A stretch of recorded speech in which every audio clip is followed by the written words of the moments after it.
What up, Bulls Nation? We've got a live CHGO Bulls postgame coming up right around the corner. The Bulls fall to the Nuggets in Denver tonight. 124-117 was the final. Modest Buzelis had a block party. Josh Giddey stuffed the stat sheet, but the Bulls defense, woof. We'll talk about it with y'all next.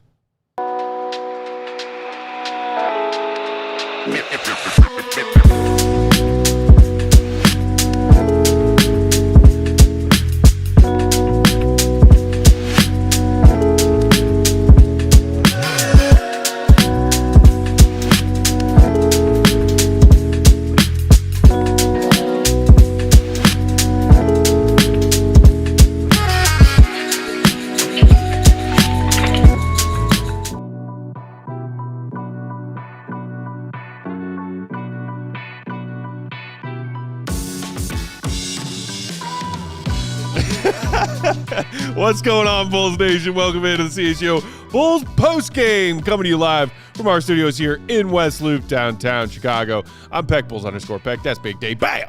BWL Sports. Will the Go Gottlieb. Will _ Gottlieb. And King of Controls, Joey C, hanging out tonight with us. What up, Joey? Hey, forget about it. Hey, forget about it. It's the preseason. CHGO Bulls postgame presented by Michelob Ultra and Bet365. The delicious taste of victory deserves something equally superior. Cheer on your team with Michelob Ultra. And download that Bet365 app. Be sure to use promo code CHGO365 when you sign up. Whatever the moment, it's never ordinary at Bet365. All right, Bulls Nation, thanks for being here. If you stayed up late for preseason Bulls basketball, shout out to you. You are a true Bulls sicko like us. Yes. And we thank you and we love you. This is your home. That's right. Yes. 4 preseason games down. 1 to go. You know who's going to be good this year? Tell me. The Denver Nuggets. Talking point. 124-117 again was the final score. Wasn't that close in the minutes that counted. There was some mop-up stuff going on in the fourth quarter. Yeah. We saw a lot of Javon Carter in the fourth. We saw some Lachlan Olbrich in the fourth. Oh, crazy. We saw Emmanuel Miller. Yes. One half a tooth down, out there still hooping in the fourth. Yes. But essentially, the Bulls have been digging themselves holes out of the gate in each of their preseason games so far. Yeah. Recurring theme. It was a theme for this team last year. Mm-hmm. Big deficits early. They make comebacks sometimes, and it's fun to watch a comeback. Mm-hmm. There was no comeback tonight until garbage time. Because the Nuggets are good and the Bulls defense is bad. Dave, how many free throws did the Bulls concede to the Nuggets? Because I think it was all of them in the history of basketball. I was going to say 41 41 to 28. The Nuggets as a team shot just above 90% from the line on 41 attempts. That's a lot. They made 37 free throws to the Bulls 22. Just talking about physicality with this team, yeah. Billy's been harping on it a lot from media day on, and physicality sometimes leads to lots of fouls. It does. The Bulls committed 32 fouls as a team tonight, which against a offense that is so clinical and so locked in. Yeah, the Nuggets maybe have a new piece or two to figure around, but they got Jokic, they got Murray, they got Gordon, the newbie Cam Johnson who they got in the MPJ trade. That is an offense just humming on all cylinders, and the Bulls defense could do nothing against it. I mean, yeah, and not many teams can against that kind of offense. But, you know, it's good to have these games, or at least this is how I look at it. It's good to have these games early on, especially in preseason, because you kind of want to just know where your team is. You can say it, you know what I mean? You can think it, but when you get out there on the floor and the ball's rolled out, it'll show you exactly where you kind of are and what we got to work on. And I mean, that defense, and like you mentioned, man, just that intensity is great, but it has to be kind of controlled and confined, and it has to be like a defensive scheme, you know what I'm saying, that they're all doing out there. And again, it's a process for this team because they're changing kind of their identity, especially on that side of the basketball. We saw last year it wasn't really truly a thing. It was more, let's see if we get the rebound or get the steal and then get out here and run. Now we're going to be playing like straight up defense, and you're going to have to talk. And Stacey was definitely vocalizing that correctly when he was speaking. They've got to talk to each other out there on the floor. You got to talk about the back screen that's coming. You got to let guys know if there's somebody from your own team that's behind there that will stop the guy if he's getting to the bucket or if it's on you or not. You got to know how many fouls you got. Like, you know, all these little things you got to know. you saw Billy doing his job of talking to those players. You saw him talking to Ayo Dosunmu. I think that's why Isaac Okoro didn't get a lot of run because he struggled for sure out there. So we saw Dalen Terry more so in that role. But, yeah, defensively they have some things to definitely work on. They had a bright spot we'll get into later. But defensively overall, though, it just feels like that scheme is still being taught and still being learned. I think part of it is just the scheme, but I also think that, like, at a certain point, it's going to be hard to be an elite defense if you don't have elite defensive players. And, like... 2 + 2 is 4, kids. Yeah, I'm not trying to, like, be super harsh with that, but I just think, like, their whole thing over the last couple of years, and I think will continue to be the case this year, is that they're going to have to compete and get to a level that is above the sum of their parts, right? And you can do that in a couple of different ways. Zach Lowe and Nekias Duncan were just talking about this on Zach's podcast about just, like, keeping things simple and just, like, executing the scheme every single time down. There's a floor that you can get to with that. And I think that's kind of like who the Bulls need to be. There aren't a lot of guys, except for one who we'll talk about, that are, like, really defensive disruptors who are, like, taking away things. And so if you can just be in the right place at the right time, consistently, not give up, like, the home run plays, you're going to be okay. But also there's going to be nights where you play against teams that are really good or have really talented players. And those players are just going to be better than any individual or team defense that you can throw at them. Yeah. And that's just the way the NBA works. Like, great offensive talent is always going to beat great defense. That's just how it goes. Yeah. And I think especially it becomes difficult when you're either giving up a lot of threes, giving up a lot of offensive rebounds, or giving up a lot of fouls. And that's what they did tonight. That was the real problem. You look at the box score, and Murray, 10 for 10 from the free throw line. Jokic, 4 for 4. Johnson, 5 for 5. Gordon, 3 for 3. Peyton Watson, 6 for 7. Tim Hardaway, 5 for 6. Jonas Valanciunas, 3 for 4.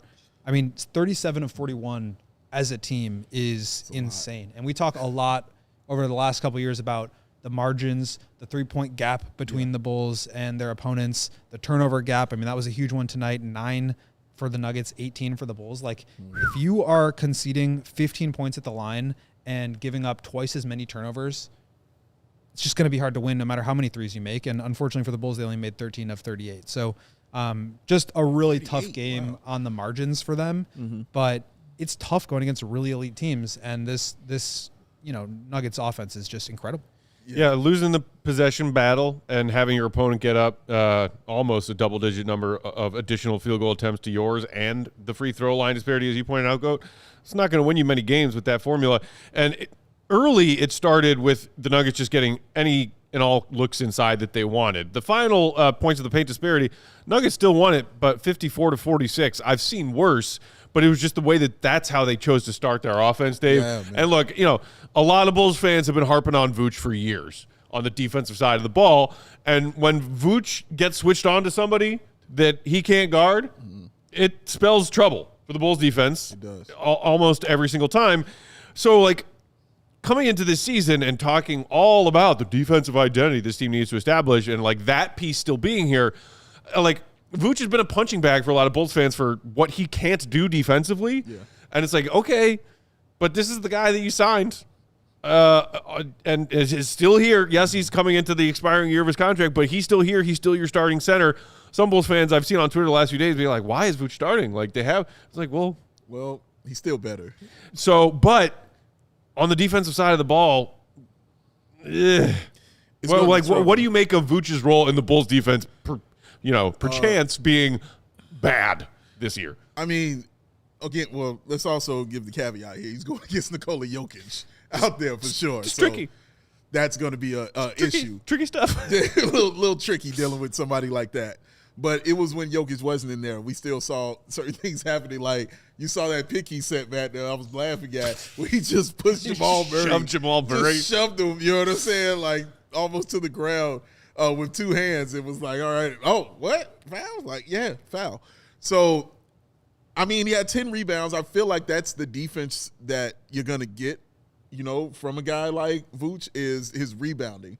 That's the way he's going to, stop the run or stop teams on that side of the basketball. He has never been a guy, Matt, as you just stated, he's never been that guy defensively. He's never going to be a guy that's going to be that stopper. I remember when all the defense was being funneled to him. In the defensive they used to run, and people were on his ass about it, but it was just, what do you want him to do? Like, he's just not that guy. He's never going to be that guy like that. So this season, though, Matt, it might be a little more glaring because the focus being defense means it's going to be on everyone. So it might be a little more glaring for Vooch. I expect him to be a little better, when the season starts. I think he's chilling right now.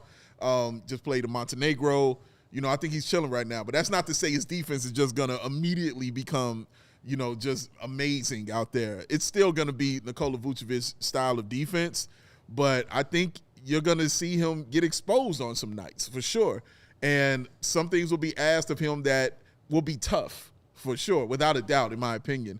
But I think the rebounding is exactly where he will find his bread and butter as far as helping this team defensively, because it won't be blocking shots. Maybe it will be just staying in front of his man and allowing guys like Buzelis to come with the help defense.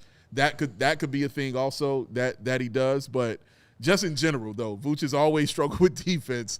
And in a year where the focus is going to be something you've always struggled in, you're going to see a little bit of it be glaring out there, I think.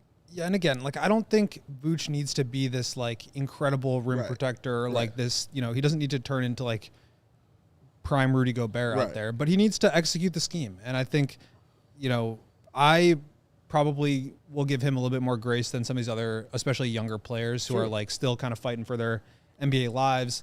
Vooch had, as you mentioned, the offseason stuff going on with his national team. He's obviously the oldest player on the team. I think he'll ease into it. To me, the I don't want to say concerning thing, but the thing that I'm monitoring with him is the 3-point shooting. I don't have all the game logs up right now, but I don't believe over the course of the 4 preseason game he shot very well from 3. He is not. Only 1 of 3 tonight. 29% 2 years ago, 40% last year. Yeah. Is it going to fall somewhere in the middle? Is it going to be one of the extremes? I really do feel like the way that he shot opened up so much of the floor for the Bulls offense, and they really need that out of their center. So, Collins can come in, and he can make some threes. He's a good screener. He can do a lot of that same stuff, but I really feel like that dynamic 3-point shooting element and then the ability to take them off the dribble, get downhill, make decisions is really, really valuable for how the Bulls want to play offensively. You can do some of that without a spacing big, but I think it becomes way easier when you have that floor spacing. And I hope Vooch can have some level of consistency where it doesn't need to be 40%, but can you be above 36, 37% for the whole year and just give the offense that sort of baseline? Yeah, I feel like this is a question that maybe needs more time to dive into, but I'm going to ask it now anyway, because we haven't really talked Vooch, because I think we all have kind of just been we give him some time. You know what I mean? It's all right. We saw what you were doing and what you did in the summer, as you just mentioned. Former All-Star, by the way. Come on, man. But I'm asking you all, do you have, or where is your level, if any, of concern for Nikola Vucevic after watching, these preseason games that he has? Or is there any level of concern for you at all from him? No, I mean, concerned because this is what he looks like in the preseason? No. If he looks like this through their first 10 regular season games, then I'll be like, ooh, what is it? Have we arrived at the Vooch, steep decline part of his career? Then we can have that conversation. In preseason games? Yeah, and the only reason I'm asking is because I'm speaking for myself. I wanted to see games out of certain players on the floor. I wanted to see Giddey have that game. I wanted to see Modest have that game. I own what he's doing. I wanted to see Lee Patrick Williams have the games that he's had. Do you want to see one game from Vooch? Or are you just dude, I'm not tripping on it, bro? Even with the defense and all that kind of stuff? When the ball goes up, game 1 against Detroit next week. Okay. I will watch Vooch in that game and see what he looks like. I'm going to give him a pass in preseason games. Okay. And maybe that's not fair or whatever. And does it hinder your ability to look at what this team looks like if Vooch is out there half-assing it, if that's what's happening? Maybe, I guess. But this team has so many challenges it will face this season, to put it kindly, that right now Vooch is not on my radar. On the list. No. Yeah, but his being who he is on the defensive end, still very much a problem for this team. and its defense as a whole. And I don't know how that's going to change. Before we head to our first break, just wanted to quickly, again, shout out and thank each and every one of you who have subscribed to the CHGO Sports YouTube channel. We crossed 90,000 subscribers a couple days ago.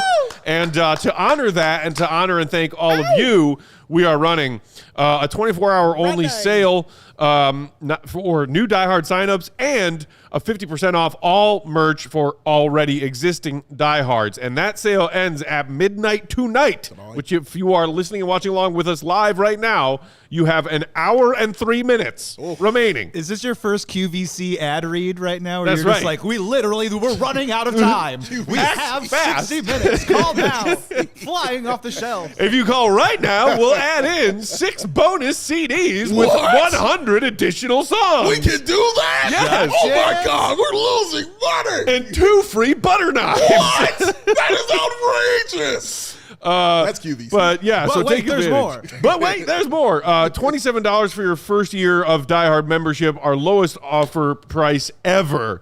And for you existing diehards, appreciate you too. 50% off everything in our merch store right now. You got an hour left on the clock. Act fast. Shout out, I think I saw Utah in the chat already mentioned that they signed up to become a diehard, take advantage of the sale. Shout out to you.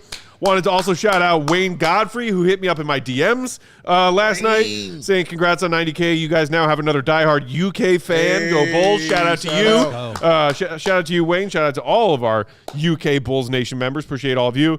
Take advantage of that sale. Hour left on the clock. Hit the like button while you listen to some ads. We'll talk more Bulls Nuggets right after this. No good about it. No good. Sometimes you can be good. Sometimes you can be great. But what you really need to be is ultra. Whoo. And what do you get with that? That Michelob Ultra, ladies and gentlemen, the delicious taste of victory. It deserves something equally superior. Not good, not great, but ultra. Victory. Yes. 2.6 carbs, 95 calories. It's a superior smooth taste that is worth playing for. Michelob Ultra is the official American beer sponsor of your Chicago Bulls. The superior game meets the superior taste. Grab that frosty cold Michelob Ultra superior light beer as you cheer on your beloved Chicago Bulls, because no matter what you're playing for, and you're playing to win, make it superior with Michelob Ultra. Never be ordinary, always be ultra. Ultra. Ultra! Victory! Let's go! Shout out Johnny Drama. Tonight's show also brought to you by Bet365. Breaking news from Bet365. New customers can now get $200 in bonus bets when you sign up and place your first $5 bet and use promo code CHGO365 when you sign up. And guess what? When you make that first $5 bet, even if you lose that bet, don't matter. You're getting the $200 in bonus bets either way. Football is here. It is glorious. I love placing some bets on football. College on Saturdays, pro on Sundays.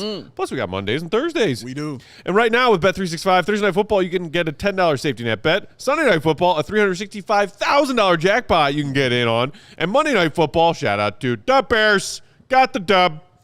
Monday Night Football, 50% super profit boost token on same game parlays. Double your winnings on parlays with Bet365, 100% parlay boost. Player props, futures, whatever the moment, it's never ordinary at Bet365. So download it today. Don't forget that promo code, CHGO365, when you sign up. Must be 21 and older. If you or someone you know has a gambling problem, call 1-800-GAMBLER. We're back rolling along CHGO Bulls postgame on Tuesday night. Peck, Big Dave, Goat, Joey on the controls, and you are fellow Bulls fans. Thanks for being here. Hit that like button. So we're talking about the Bulls' defensive struggles tonight. A lot of fouling. Put the Nuggets on the line a zillion times. And dug themselves that hole that basically existed through all the meaningful minutes, the first 3 quarters. People in the chat are also talking about Isaac Okoro. Kyle Williams saying Isaac Okoro, a.k.a. Cleewill. You like that? You like that? I like that. That's not bad. DNP coach's decision. That's mean. Trash in his defensive prowess is grossly overstated. Uh-oh. See, Red Fred, you hear somebody's throwing bows. Thank you for saying that, though, real quick, because Secret Friend literally just tweeted me and said, if Okoro keeps playing like this, you might have to work your magic and change his name to Jimmy Isaac.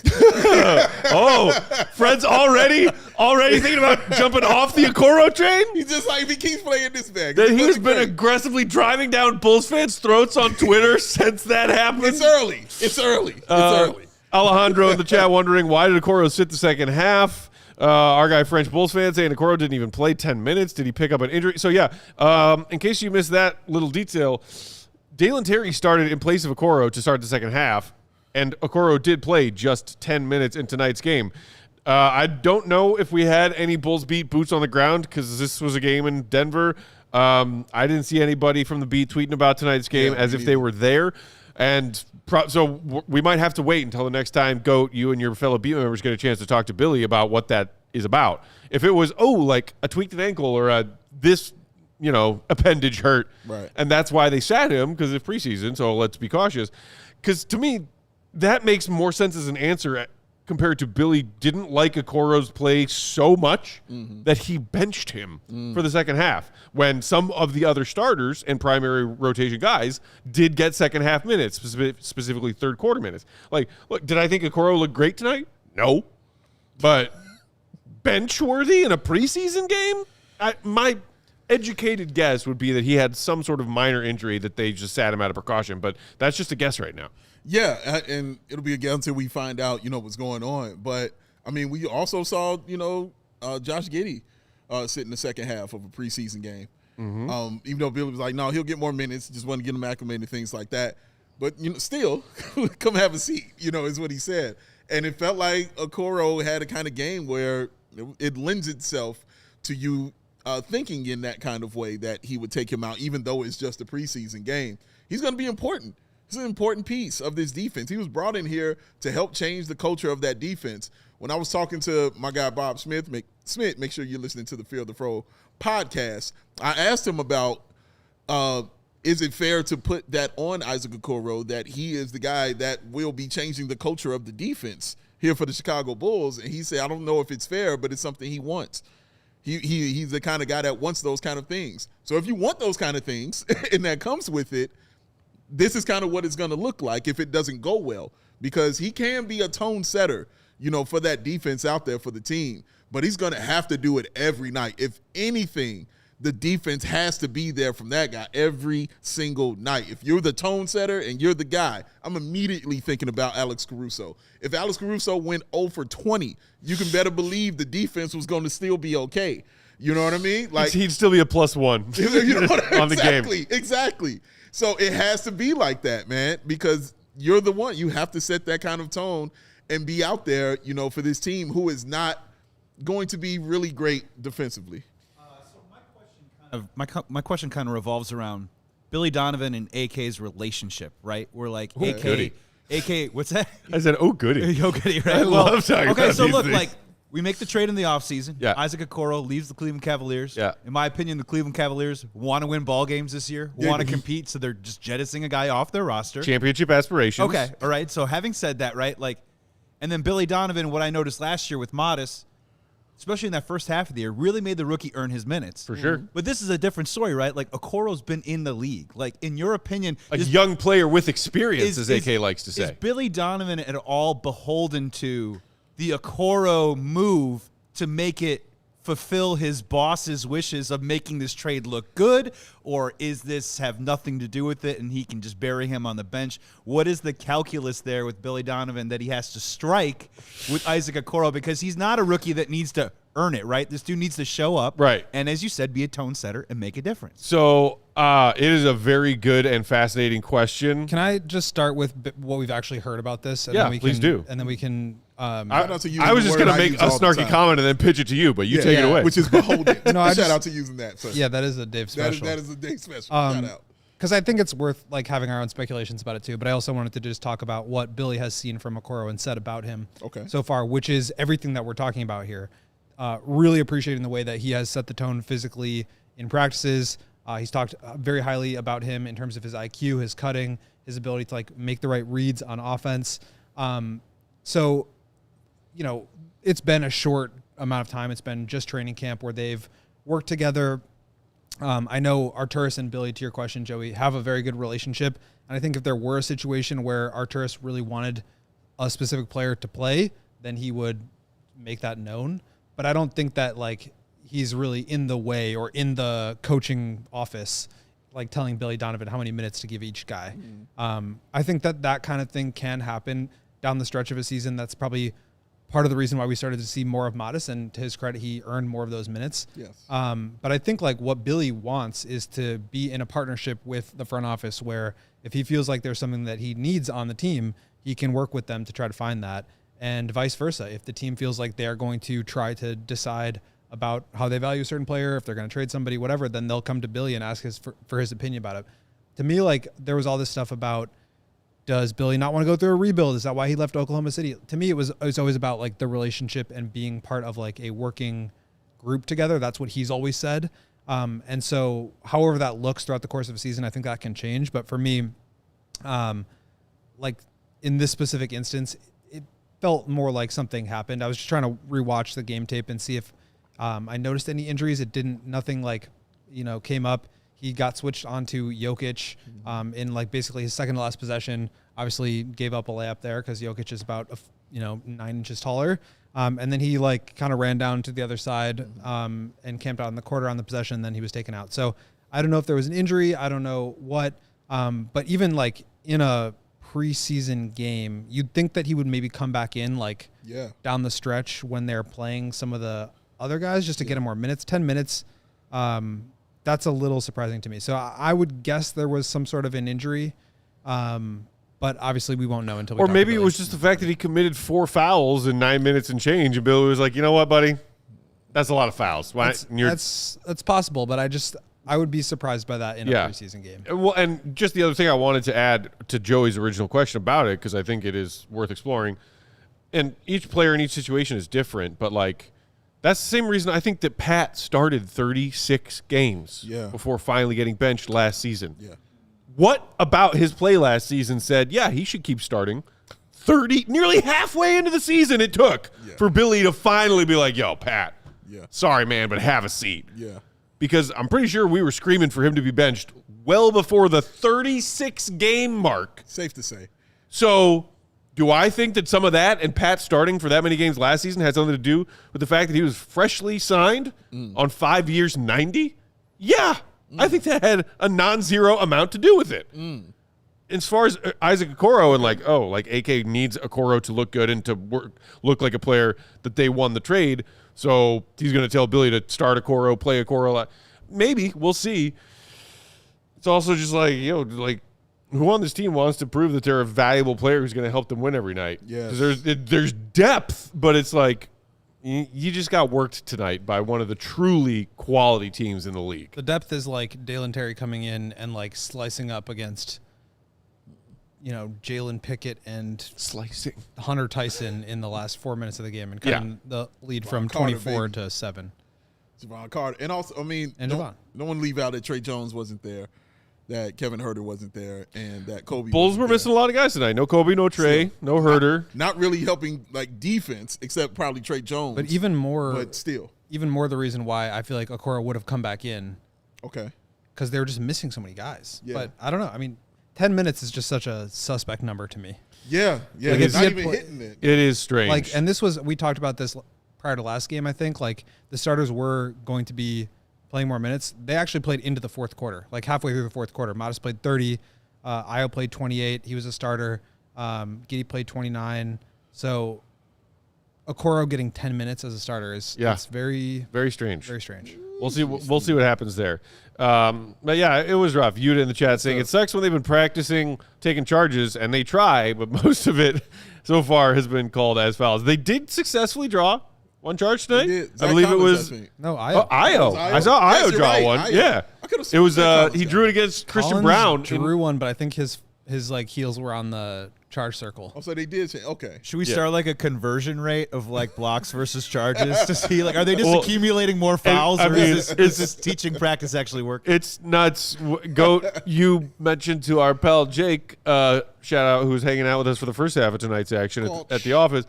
The stat about the Bulls as a team managing just 13 charges taken all of last season. Dave, I just watched Jake's brain explode. You're talking about an 82-game season, and your team took 13 charges? The OKC Thunder led the league. I think the number was 68. So, these are plays that are not happening once a game. Thunder. These are plays that are not happening one time per game. Yeah. So, Yeah, I think they can improve there, but it's like not meaningfully changing their defensive identity. Yeah. I know one thing that needs to change is the lights. It's 146 of y'all, shout out to you, who are in there hanging out with us, baby. Keep that climbing. But those lights have got to match that. Make sure you're hitting the like button. Troll Droll is always lurking, all right? Always lurking. Somebody in the chat asked Joey C if he was also a troll. Joey C? And I confirmed, not true. Greek man. Not a troll. Not troll, Greek. Are those mutually exclusive? You could be a troll or Greek, but you couldn't be a Greek troll. Well, Joey was Greek also. I think Joey's got some Greek. Yeah, Young Spath has got some Greek in his blood. Yeah. We looked into each other's eyes, or more each other's eyebrows. We looked into each other's eyebrows, and we knew right away. There's some Greek in there. Shout out to Mark K. Hey. Shout out. All right, with that, let's knock out our second ad break. We'll come back on the other side, dive into some more positive notes from tonight's game, including Modest Buzelis pouring in 20, grabbing 5 blocks. Woo, there's some defense for you. And Josh Giddey stuff on the stat sheet. That's still all ahead next. Hit the like button while you listen to some ads. Santorini. You know what, Matt? What's that? I know what you need. What do I need? A punch in the thirst. Whoa! Oh, so what you do is you get a can of awesomeness. You make that sound right there. You Slurp. Take a sip. Pow! Bang! Punch in the thirst. Has been punched. Oh, thoroughly punched. That's what you get with RC Cola, y'all. It's the original cola that does not, and I repeat, does not fold under pressure. It's an OG cola in a world of spineless soft drinks. Get out of my fridge of spineless soft drinks. No trends, no gimmicks, no woozies, and of course, no wazzies at all. RC Cola hasn't changed its stripe since 1905. Why? Because they didn't have to. It's the same bold, crisp flavor it has always been. RC Cola is a punch to the dang on thirst. So stock up on all your end of summer parties, beginning of fall parties, your Taylor Swift parties, your back to school celebrations, or you just chilling and watching the game. RC Cola is the move for whatever you want to do because it's RC Cola, the true taste of Chicago. Tonight's show also brought to you by Prize Picks. Dave, we make decisions every day. We do. But on Prize Picks, you can get paid for being right in those decisions you make. That's your favorite. Don't miss any of the excitement this football season on Prize Picks, where it's good to be right. It's jam. I love it. Hey, Caleb Williams looked pretty good. You did. Bears got a dub. Bears. When they play again on Prize Picks, you can take advantage of their stacks lineup. Say you want to pick Caleb Williams on passing yards, rushing yards, passing touchdowns. You can put all of those in the same Prize Picks lineup and get yourself paid for believing in Caleb and for being right. Prize Picks put their users first, so all withdrawals are fast and secure. Prize Picks offers Venmo, Apple Pay, MasterCard, and more for quick and easy deposits into your account this football season. Download the Prize Picks app today and use code CHGO to get $50 in lineups after you play your first $5 lineup. That promo code again is CHGO. Prize Picks, where it pays to be right. We're back. CHGO Bulls postgame late on Tuesday night. Shout out to everybody still hanging out with us. Hit that like button and take advantage of that 90K unlocked sale. 45 minutes to go before that awesome exclusive and short time only sale expires. TikTok. French Bulls fans. French Bulls fans. RC Cola at the 3 and add some physicality. 2 add some physicality. Not a bad idea. Not a bad idea. It's damn good cola, and it's tough. You know you're going to get punched. Oh, for sure. He grabs the rebound, and then he punched him in the thirst. Punched him in the Nikola Jokic Pistons. just got punched by a can of RC Cola. And they're 20-second timeout. And they're playing Wooly Bully at the United Center. We'll go to timeout. We'll be back. Let's get a replay of that punch in the thirst, guys. Yeah, let's do it. Abe also asking, can you guys explain that RC Cola commercial on TV? I'm assuming you're talking about the one that also runs as a YouTube ad. Cola. You mean like the hairy back eagle screamer? Yeah, I can't make sense of that. That's a weird fever dream of a commercial. They're punching themselves in the thirst. That's all I saw. There you go. Turn that up. It's like, yep, saw the eagle soar and a punch being thrown to the thirst. There it is. RC Cola. Enjoy it. It's delicious. Your future starting small forward for the Chicago Bulls. Hey, you know what? In a can. About 8 inches tall. RC Cola. Hey, sign him to a 10-day. You got one more preseason game left. Hey. I've heard that Billy Donovan is not beholden to any update. Just throw him out there. Throw that can out there. Well done. All right, let's talk about the shining beacon of hope for the Bulls, or at least from this Bulls fan's eyes. Your sanity.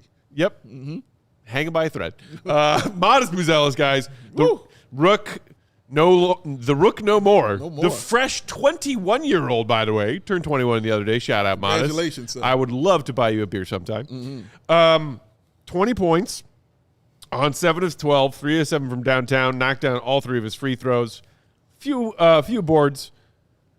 Did have 4 turnovers on a night when, again, the Bulls as a team were plagued by it. Vooch had 5. How do you have 5 turnovers as your center? Giddey had 4, but 5 blocks.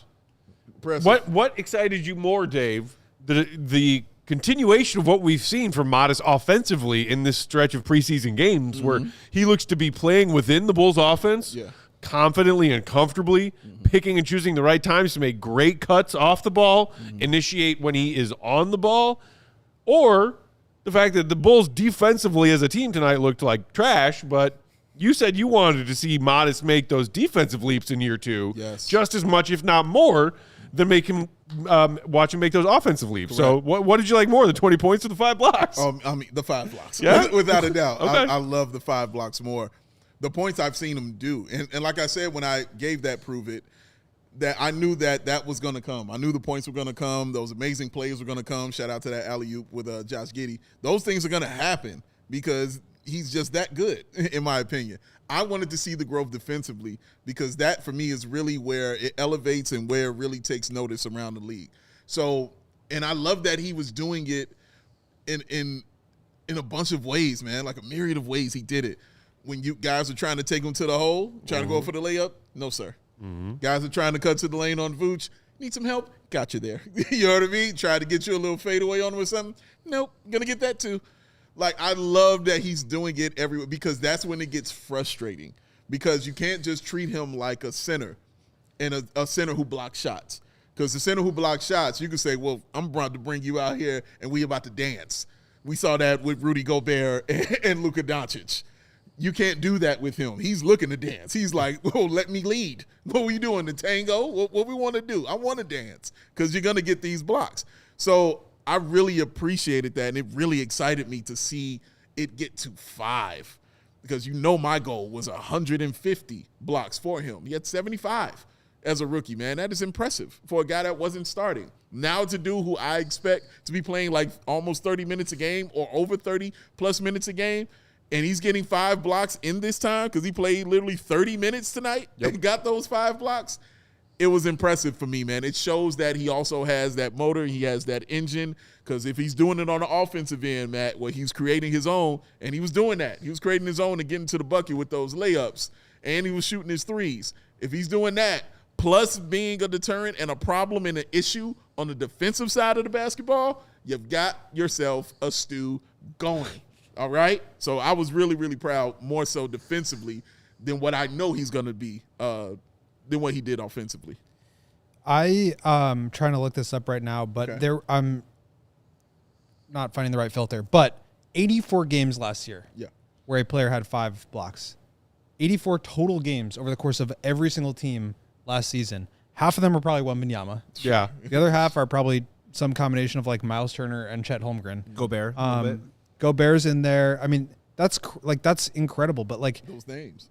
Aside from like Amen Thompson and like, I don't know, you could maybe throw Mobley into this category since he's like technically a 4. Right. They're all centers. Yeah. Like that kind of rim protection from a non-center player.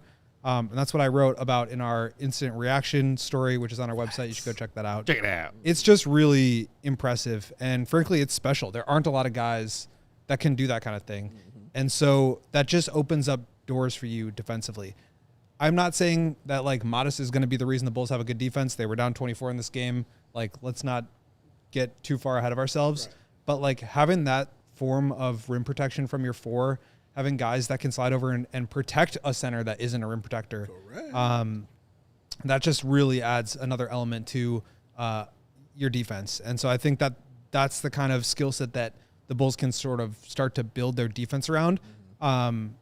he played great. I do think that there are areas, especially on the perimeter, where he needs to improve. Getting beat, sliding his feet, getting over screens, containing ball handlers, funneling them into help the right direction, like all that stuff. There's times where he gets beat badly, and that just like, I mean, to me, that those are areas that he needs to improve. Like if he wants to be coached like a, all defensive team player, like he wants to hear that stuff. So I know he wants to fix it, but I don't want to sit here and say like he got 5 blocks in a game, so he's an elite defensive player, because there's more to it than that. Sure. But certainly the skill set is one that the Bulls really need, and it's one that's really rare in the NBA, especially when you pair it with somebody who can, score 20, shooting over 50% from the field, making multiple threes. Like that's just, I mean, that's a unicorn type of player. Exactly, and yes, what he said, and that would lead you to be an NBA star, because that's how it goes. You know what I mean? When you're doing those things, that like, damn, you know who the only guys who do these kind of things is this kind of guy, this kind of guy, this kind of guy. Yep. And you just naming dudes who are literally like some of the best in the league. That's how you become the NBA star like that, man. So yes, him scoring and the handles, of course, that Goat always talked about. Having the handles like that. That layup, he really has been putting together his layup package. I don't know if everybody's been looking at that. His layup package has been really serious for him this preseason, man. So I'm really liking that. But that with the handles, Matt, and then hitting the spot up 3, you know what I'm saying, when guys are finding him, along with the high-flying buckets that he's got with Josh Giddey, along with the defense that you got to worry about on the other end. Because I'm immediately, while Goat is speaking, I'm thinking about games like when we get to the fourth quarter and it's a few seconds left and guys need to get a shot off. And I'm like, Modest is in the game. Nope, this is going to be a problem for you to try to get that shot off, even when you're trying to go one-on-one with him, man. Like, it's going to be an issue. That's what the excitement becomes. That's why his sanity is hanging by a thread, and that thread is named Modest Buzelis, man. Little thread. Because he has been really awesome, man.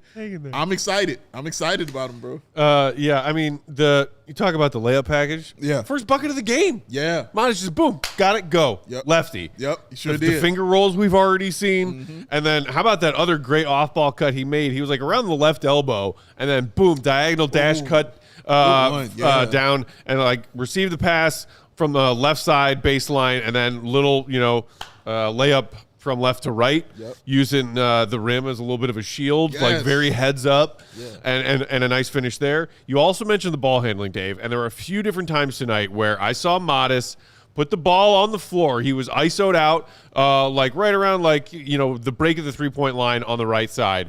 And I think one time he had Aaron Gordon on him. I can't remember who was checking him the other time. But like put a couple of tight dribbles between his legs, sizing this guy up one-on-one. And then I think usually would like swing it back out to whoever it was, Giddey or whoever at the top of the key. I love that I'm seeing a more confident and tight handle from Modest in these preseason games. I'm selfish and greedy, and my sanity is hanging by a thread on Modest becoming a star in this league. So like there were a couple of times where I wished he would have, after those first confident couple of tight dribbles, just like shoulder down, get to the basket. Yeah, correct. Attack, draw a foul, get to the line or get to the bucket. Yeah. And I feel like he pulled back from that a couple of times tonight. But because I'm starting to see some improvement in his ball handling, it just makes me want to see the next step of what comes with ball handles that are that tight. Boom. After that. Boom. So splat. I got a little bit more from our friends over at StatHead. Let's go. I believe the number, I've gone even to a next thing, but I think the number was 35 different players had a 5-block game last year. But then I narrowed it down to 5 blocks and 3 made 3-pointers. Who knew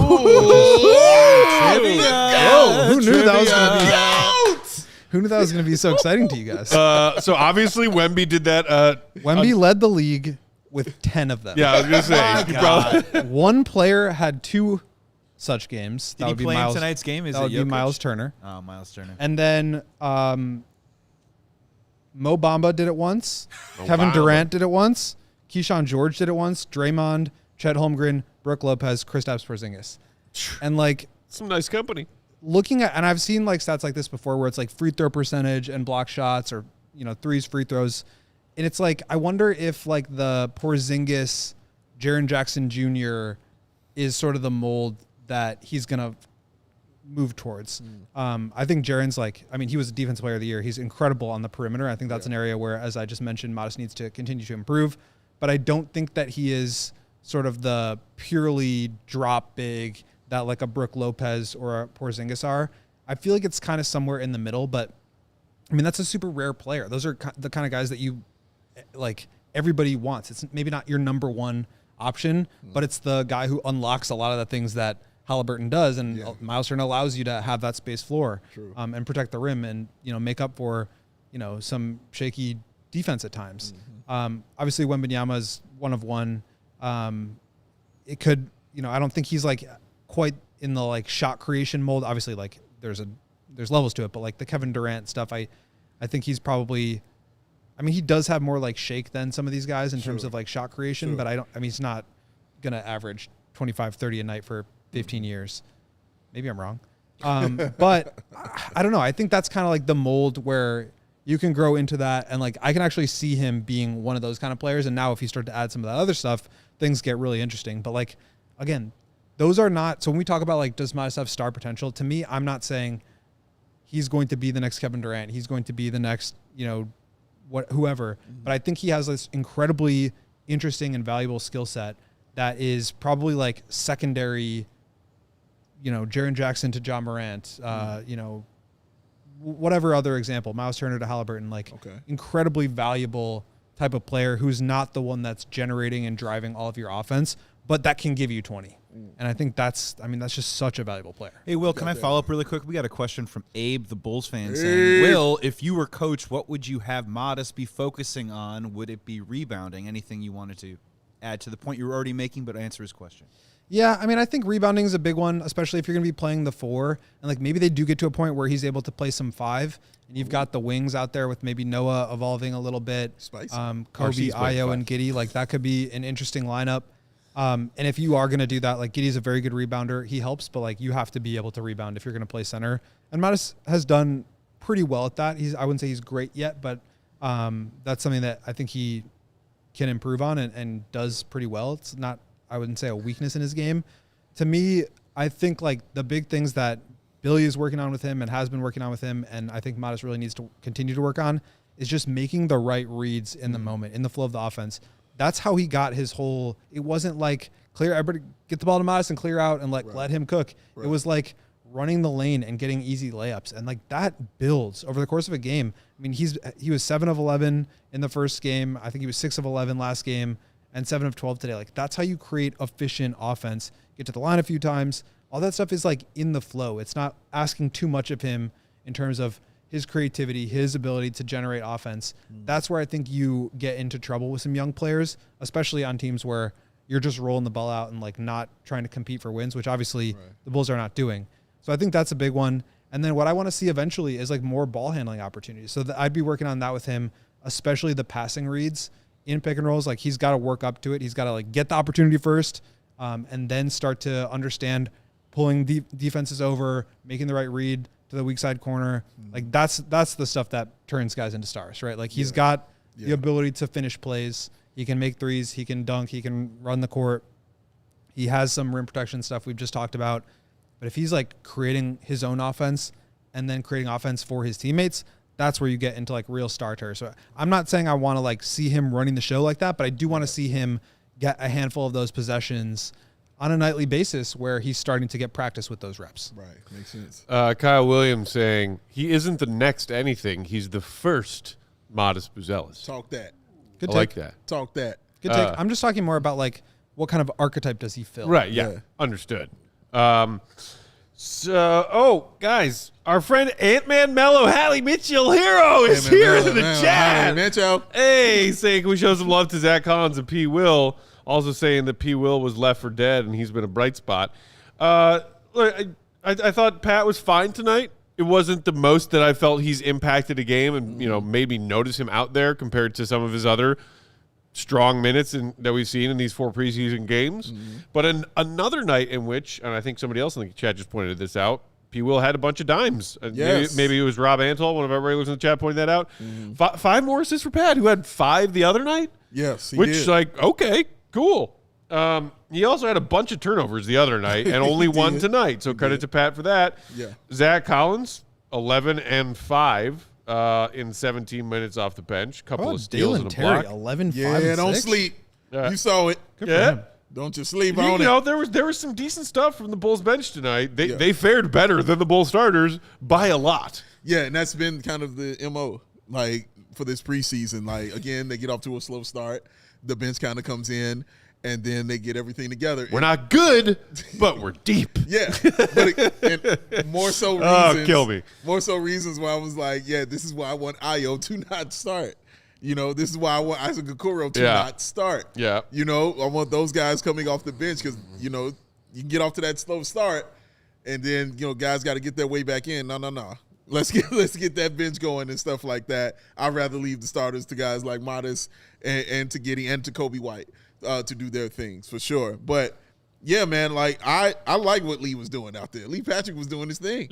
I thought Lee Patrick was impressive, man. Like he was physical more so than I had seen him. Watching him box out several times. I watched him box out. I was like, look at what he's doing. He's boxing out. Look at this. Oh, my God. Like, he was getting up on defenders. Like, he's yelling at the refs. He was upset at calls that were happening. Like, it's just, I'm not used to seeing it. And, again, the bar is low. The bar is very low. But I'm just impressed because I hadn't seen him do those things. So, yes, I'm excited for him. I love the shots he was even taking. Like, I watched him create, man, that and one he had. When he got him free throw line extended and kind of top and went left and got finished, I was like, it had been a minute since I've seen a pad bucket like that around the rim. Yeah. Lee, more of this. I was very happy for him, man, because if anybody needs that kind of comeback story, you know what I mean? It is definitely Patrick Williams, or as I like to call him. I think the $90 million he's doing just fine. Yeah, what is Big Dave? What is the ideal? Not the Hollywood ending. Sure. But maybe like what's like the Scooby-Doo ending for Lee Patrick Williams The for you? Scooby-Doo ending. But like, what is that? Is that like 15 and 8? Oh no. Okay, lower. Bring it down. Lower, yeah. Bring it a down. little lower. Rotation guy If he gets on a playoff team. Yeah. Top 8 guy on a playoff. Yeah. Okay, lower. Okay, let's go lower. All right, we're doing the limbo. We'll play limbo. It's fine. I just want to. Do you hear what I'm complimenting? I know. He put his butt into somebody else and he boxed somebody out. Yes. Yeah. There you go. God bless. I need to see that consistently. Okay. That's what I want to see more of. Somewhere This AK what the is loving excitement this is. conversation. You know what I'm Let's saying? keep lowering that bar, Joey. This is Let's what lower it a little is. more. You know what I mean? Lower a little more. Because before Lower I can raise that up, I've got to see him get over it. I got to see him actually get over certain things, man. It's like a brand new baby gazelle. Like, I've got to see him, learn to walk before we talk. You're talking about running and getting in the forest and, searching and foraging and things $90 million like that. baby No, gazelle. Oh, man. No. I got to see him do some things first. And he's doing them. Like, the fact he had 5 rebounds, I was losing my mind. Losing my mind at 5 rebounds, bro. I was losing it. Pat was worried about your mental health with the losing your mind, so he just did the 1 rebound tonight to make you feel more comfortable. Good looking out. Things are back to normal. Yeah. But even the 5 or 6, like he was helping, on defense. Yeah. I like those kind of things. Like it was like things were clicking for him, man. Like just watching him out. 3 of 8 from the field, which isn't great, but 2 of 5 from the 3-point line, stepping in the threes. And swishing them, bro. Like, he went to the line one time. Like, he just feels the box scores, feels the stat sheet, and I haven't seen him do that. Yeah. And so when I see it, and as the season goes, Joey C., trust me, I'm going to have some past stats for you. You're going to be like, what? Like it wasn't great. But just seeing where he is now, man, he just feels and looks different. As Matt has said a million times, you want to feel him when he's out there on the floor. And I have felt him every single preseason game, man. And that is a good thing. Yeah, I think he talked about this. We've talked about this. Billy's talked about this. Everybody knows. The goal is consistency. And he's put it together now for a couple of straight games. It's not always perfect. There's going to be games where he has a handful more turnovers. But as we've talked about, like, I'm willing to take on the turnovers, and that's actually a thing that Modest also needs to work on from our previous conversation. Yeah, what, 4? 4 turnovers, 1 assist. But, like, I think there's a certain level of like Pat needs to be involved in the game, and like sometimes that's going to come with turnovers, but sometimes it's going to come with him making the right play at the right time. And I would rather have that than him kind of float around and not really be part of the game when he's out there. So he needs to be better, but I think like consistency is in some ways just being better. Like that's how you get to a point where you can build on things. Like there's like the cliche that all the athletes use about like 1% better every day, or like stacking games together. It's like you can't do that if you have like a 10-8-5 game or whatever it was last game, and then today he just doesn't play, or he like misses a couple shots and he goes and sulks in the corner and doesn't get back out there. Like he's building on games. Like that's really positive momentum for me. And again, I'm with you. It's not like we're saying he's going to be the starting power forward and he's going to be averaging 15 and 10 and blah, blah, blah. No, he's just like got to be able to contribute in his role. And I think you can't really like start to think more about what's next until he's doing that consistently. Yes. Lee, like I like my man Paul says, he's a brand new Lee.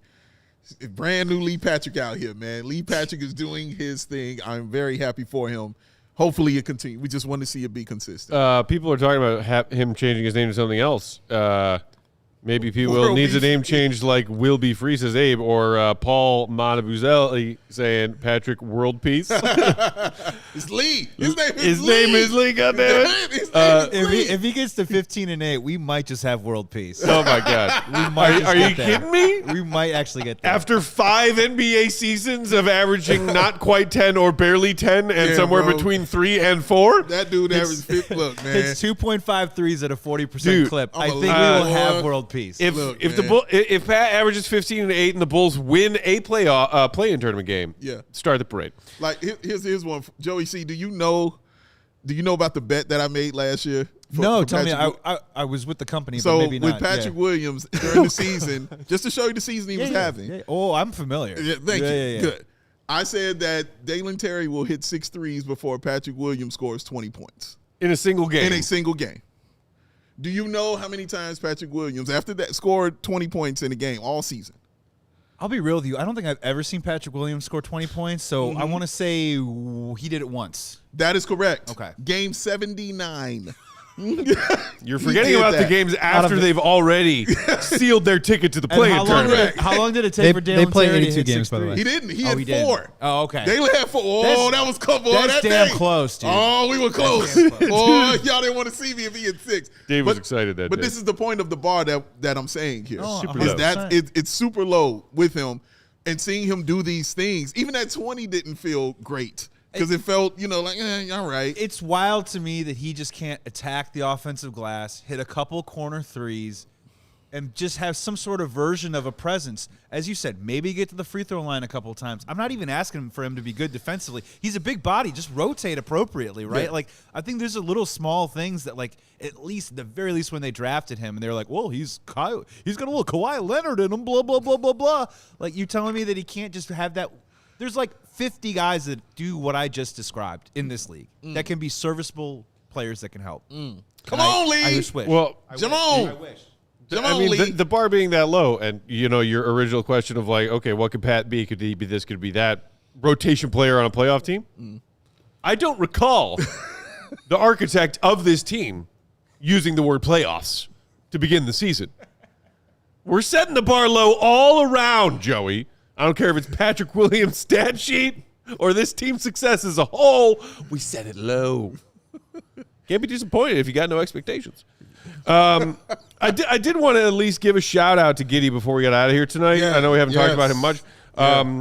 But he stuffed the stat sheet again tonight. 25, 9 and 6. It's pretty good. Did have 4 turnovers, so just a 1.5 assist to turnover ratio tonight. If I'm going to give Josh Giddey credit for something tonight specifically, 8 of 8 at the free throw line. Woo! We saw him increase his free throw attempts as part of his offensive game really blossoming post All-Star break last season.